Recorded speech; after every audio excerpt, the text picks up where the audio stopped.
Nicolas Cholet, l'analyse sociologique globale et l'écosystème.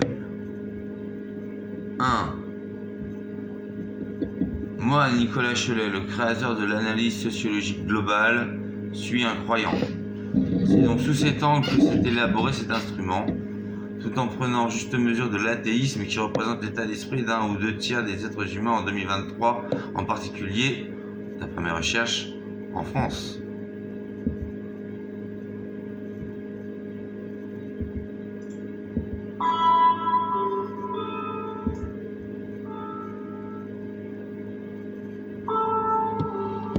La sociologie et ses analyses y sont donc présentées à maxima, contextuellement, dans leur globalité. Qui peut sortir de l'univers ou abolir les notions micro et macro. 2013.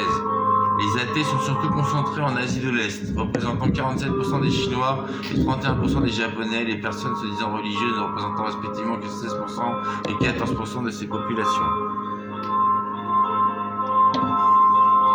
En France, qui figure au 4e rang mondial pour l'athéisme, les religieux représentent environ un tiers de la population, 37%. Un autre tiers se disant non religieux et 29% athéistes convaincus. Dans l'ensemble de l'Europe de l'Ouest, 32% de la population, un tiers, se disent non religieux et 14%, une personne sur 7 athées, les religieux représentant la moitié de la population, 51%. En Amérique du Nord, 57% de la population se dit religieuse, 33% non religieuse et 6% athées.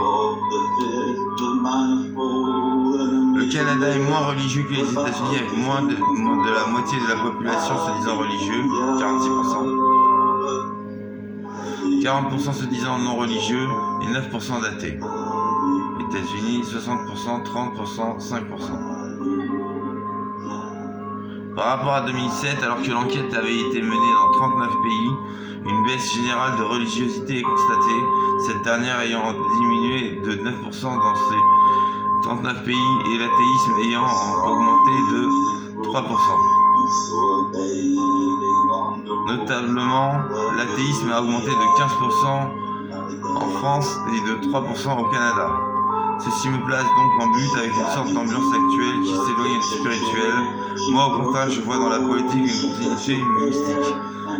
La politique, c'est la religion au pouvoir, et la religion, c'est l'art de la politique. Que peut faire le hiérarque, sinon croire et agir au nom de valeurs également religieuses?